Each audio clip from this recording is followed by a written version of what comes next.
Hey everybody, what is going on? We are back here with the Pittsburgh Pirates franchise on MLB The Show 18. This episode going to focus a little bit more on our minor league system, though we are going to get through to the end of the major league year as well because, well, we're not doing so hot. So let's take a look at the minor league playoffs. Here we are taking on the Buffalo Bisons, and it's a 0-0 game already. Bottom third and now top fourth, and really there's been a couple of base runners, just nobody really threatening. Here's the first real threat, double play and a fly out. They get out of the inning without giving up anything to our Indians. Now Alan Wang giving up a run scored with none out, then a double play, then a walk, then he gets out of the inning. So a 1 run surrendered in the fifth. Sixth, he runs right through it. We get a 2-run shot from Joe Mauer. That's right, Joe Mauer playing AAA. Take a 2-1 lead. Now we're going to change. We're going to put Cario Ferroni in there. Ferrioni. And he gives up the tying run. Now we got to get it back. Ground out. Ends the inning there. Ferrioni giving up a double. We're going to take him out. We're going to put in Ty Buttrey. He gets us out of the inning. Still a 2-2 game. Top 9. No runs given up by them. And now Buttrey gives up the double that ends up bringing in the winning run. Ty Buttrey is the in that game as he gives up the winning run. So now we go into game number 2 with this one. Accidentally simming game number 1 of the Altoona Curve. So we'll have to check out how they did as well. 2-run homer for Smith for Buffalo, and that's going to be a 2-0 lead for them early on in the game. Our pitchers love giving up hits here early in these games. Gets out of the third inning just fine. We get a base runner in the fourth, but do nothing with it. They get a base runner here in the fourth as well. They do nothing with it. And now the fifth inning going by very smoothly for both teams, to be honest. Now looking at the sixth inning, we get a base runner, doesn't amount to anything. They get a base runner, that doesn't amount to anything. Moving to the seventh inning now. They make a pitching change. We get caught stealing. That's total bull. And a strikeout to end the inning. Now Romero getting through the seventh. Now Romero's given up 2 runs, but he did get through the seventh. Now we're trying to start some trouble here. 2 outs, corners, and a strikeout. So we are going to pitch. He gives up a double, so Romero going to come out. Arturo Cabral comes in, gets out of the inning. Now top 9, we need hits. And not going to happen. So we drop 2 straight games in that series. Now we're going to check out the Altoona Curve, taking on the Richmond Flying Squirrels. And so far, some base runners. No runs on the board. There's a 2-run shot for Sanchez of the Flying Squirrels. That's going to give them a 2-0 lead. So we continue. A stolen base over there for them as well, but that does not amount to anything. The Curve not really getting it going with the bats, as there's Sanchez with his second homer of the day. He has all the RBIs so far until that double, which brings in a run. And there's a triple that brings in another run. So we got to take him out early, as he's given up 5 runs through not even 4 innings. And it's a 5-1 game as we get one back in the top half of the 5th. Now into the 6th inning. We're trying to get some runs back, or actually trying not to give up runs, and we give up 2. So not looking like we're going to have a great shot at coming back in this one. But still going to give it a shot, or give it our all, but giving up more hits here. And there's a grand salami by Gonzalez. This one is way out of hand. A 12-1 game, as we had brought in Donahue, and he did absolutely nothing for us. There's a 2-run shot for Austin Meadows. Love to see him doing well. It's now 12-3, but, I mean, it's a lot to ask for to come up with 9 runs in the next couple innings. A sac fly, it's 13-3. And it looks like that's how the game will end. Hector Sanchez, obviously player of the game there with 2 homers. So we're down 2-0 in that series. And here we are looking at Indianapolis against Buffalo. We are down 2-0 in this series as well, as Height is going to hit a 2-run homer for them. They're up 4-0 before you even know it against Richie Kelton, who it was our second-best pitching prospect in the minor leagues to only Mitch Keller, who, of course, came up to the majors last episode. So, in a 4-0 game, Kelton is able to get out of that inning right there. Top half of the 6th, and he's looking to give up more runs with no outs. So we're going to bring in Jordan Hicks, who is able to get out of the inning without giving up anything else. Of course, we're playing the team with Vladdy Jr. and Bo Bichette, so if we do lose, I'd prefer it's to those guys, but it has been anyone but them who has been taking advantage of our pitching so far. So here we go. In a 4-0 game, we get a runner thrown out at home, and then we finally get a run scored. It's 4-1. It's not a shutout, but we need to score in the bottom half of the 9th here. There's a single, and that is it. They get a double play, so a win, and that's going to take us right out of it. So Buffalo moves on. We do not. Now, here's another series where we are in trouble. It is our curve against the Flying Squirrels. We do score first off a homer. It is 1-0 Altoona. Let's see. There's a single, another single, a sac bunt, a fly out, another single. There's a double and 3 runs scored. We are on top 4-0 against Tyler Herb here. Now we need Blaine Enlow to do his part and get us through this game without giving up runs. If he can make it maybe 6-7, we can really have a shot here. Tyler Herb, they get a double play on us, a walk and a fly out.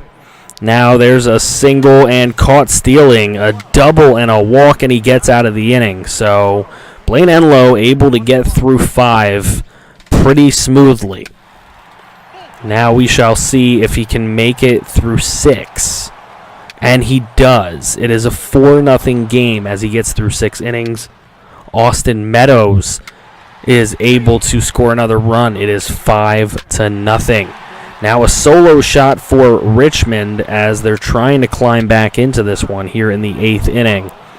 2 outs now. Enlow's going to be pinch hit for in the top half of the 8th. We're going to bring Jake Pride in. He's going to get a single. We got guys on the corners for Bostic. He rounds out into a fielder's choice, so we'll have to bring in another pitcher. We're going to bring in... do we go for the 6-out? No, we're not going for a 6-out save, are we? We'll bring in Jose Ruiz. I know he's only a 58 overall, but I thought he could get through 1, and he did. So now we can close it out with Calzado, even though it is a 4-run game. Rather be safe than sorry. Austin Meadows, player of the game, and it's a 2-1 series. Looking to come back in this series. Here we go. Early on in this game, not much going on through 2 innings. We get a base runner here in the 3rd. We get 2 base runners, and then, of course, a double play, which takes us right out of it. Now, in the top of the 4th, we get some base runners. We got corners with 1 out. There's a strikeout and another strikeout, so good pitching on their part for Coonrod. He does a really nice job of getting out of these jams early on, so now we're into the middle part of the game, and we're threatening again. Single and a run scored by McKay. A sac fly will bring in a second run. It is 2-0 here in the bottom of the 6th. Now they're starting a little trouble, but we get them. So no runs for them. Now we are pinch hitting. We now have to bring in a new pitcher. So we are going to bring in Donahue here. He strikes out, then an error, then a fielder's choice, then a single, then a stolen base. But he does get himself out of the inning. So a 2-0 game remains as they get out of the top of the 8th unscathed. Now we're into the top of the 9th. We do get Moeller on with a single. We're going to pinch hit with Pride. He strikes out, but then a double, and they throw the runner out at home. So we're going to bring in Calzado for the save. He gets it, and we have pushed the series to a 5th and final game. Now here we go. Tyler J on the mound in this fifth and final game. We get a solo shot for Jake Pride to lead off our game. Way to go, Jake Pride. Now walk, sack, bunt, and we get a fly out, so no good there. But we are still up 1-0. Going into the fourth inning, they're getting hits now. With 1 out on Tyler J, they get a single. The runner gets thrown out, so we are still on top 1-0. Okay, we start in a little trouble here in the fourth. Single and a run scored. It's 2-0 Altoona. Can we do this? There's a walk, and then we get the double play, and then we get out of that inning. So now Tyler J is here in the top of the seventh, giving up some hits. Do we take him out? He gets the strikeout. Do we trust him here? Pinch hitter, and he strikes him out. Way to go, Tyler J. So now Tyler J still pitching in the eighth. He's given up some runs, so he's given up some hits, so we're going to take him out. A triple ties the game as Castro gives that up. And now they take the lead. It is 3-2. We need the bats to come alive in the ninth inning and to not give up any more. We're going to have to take Castro out. He's been garbage. Calzado turns around and gives up a run, so it is 4-2. We need 3 runs in order to win this, 2 runs to keep the game going, and we get, of course, 0 because that's our luck. So, in dramatic fashion, the Richmond Flying Squirrels able to take that series 3-2. Congratulations to them. They move on into the championship. We do not. So, we'll continue simming the major leagues here as we're just going to pretty much just run through all these games. I don't know that I want to jump in any more of these. We would have had an extra episode this season, but of course we had that file loss there for a little bit. So, a few of my games that were recorded were lost. So we continue. We're just kind of trying to stay 500 for the year. That's my goal. If we can get a game above 500, it would be nice. We will go ahead and manage the final start of Mitch Keller this season. He's 4-4 in the majors, 3.50 ERA. That's not terrible, but he is learning his way through some things right now. Getting some run support early as we score 3 in the first inning. Now it looks like he's going to try and give up some runs. He hits a guy and gives up a run. He gives up 3 in the first as well as Julio Teheran. So we get one off of Teheran here in the fourth, and then they're going to try and get one, but he strikes them out with the bases loaded to save us from giving that up. Now he gets a ground out with 2 guys on. So Keller, good clutch pitching from him when it needs to be done. Now with 1 out, he gives up the sac fly, gives up the tie ball game. Can we get a run off Teheran in the fifth? We do with a single, RBI single right there. And now Keller on the mound. He gets out of the fifth inning with a 5-4 lead. So we're going to continue. Keller's going to keep pitching. He's into the sixth here. He gave up the tie. It's a 5-5 game. Now he gave up the lead. It's a 5-8 game. Now he's got to come out, so Heaney is coming in. Hit by pitch, fly out. Let's see, a sac fly will bring in a run. It is 8-6 Cardinals right now. See if we can get some runs off Brett Cecil. We do not. So Heaney's still pitching. Pitches a double play right there. Then a walk, then a single. Then he gets the ground out. So now going up against Matt Bowman here in the ninth inning. Heaney's going to be pinch hit for Marte, but means nothing. We lose that game 8-6, unfortunately. Mitch Keller going to take the L there, so he goes 4-5 on his year. We do finish the season at exactly 500. Not going to make the postseason, but let's take a look at how some of our guys did. Jameson Taillon with an 11-11 record, 4.74 ERA. Not fantastic. Henderson Alvarez, he was okay. Trevor Williams, 397, not bad. Musgrove, 423, Andrew Heaney was a 281. That's really good. Obviously wasn't getting the run support at 5-7, though.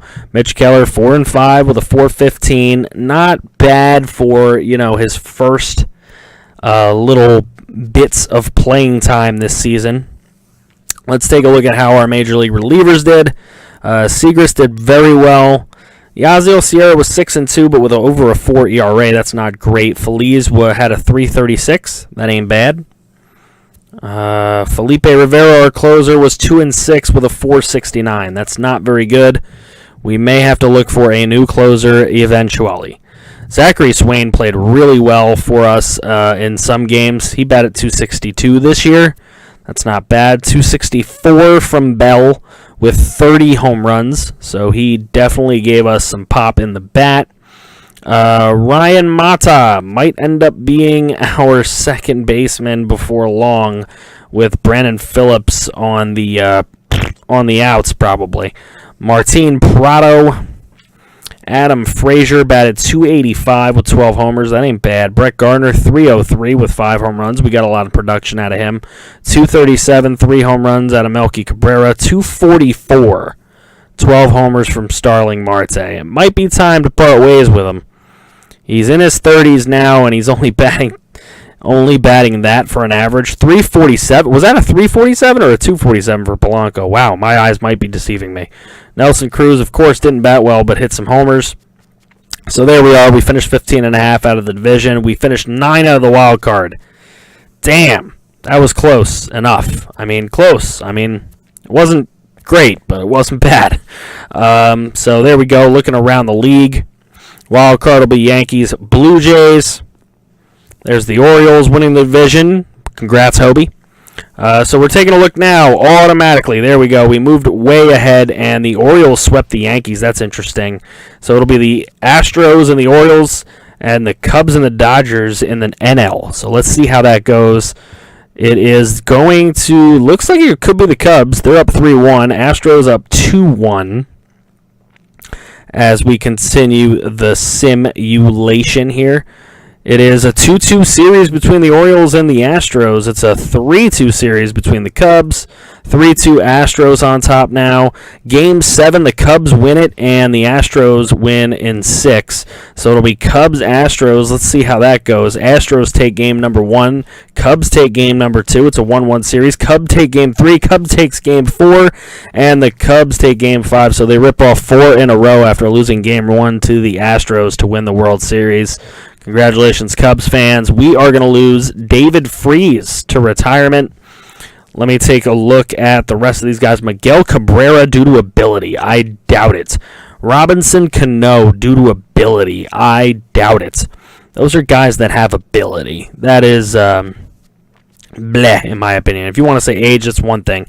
David Wright also going to retire. Escobar going to retire. Or is that Joey? No, that's not Joey Votto. But anyways, here are the 2019 Hall of Fame inductees. It's Adrian Beltre, Miguel Cabrera, Robinson Cano, and Ichiro Suzuki. So that's pretty cool. A lot of guys getting into the Hall of Fame. So next episode will be the off-season recap of season number 2 to get us ready to go into season number 3. Let me know how you enjoyed season number 2. Please go ahead, hit me up in the comments below. Anything you think we should be looking for in the off-season. How do you guys think the series is going so far? Don't forget to drop a like and support the series to keep it alive. Thank you guys.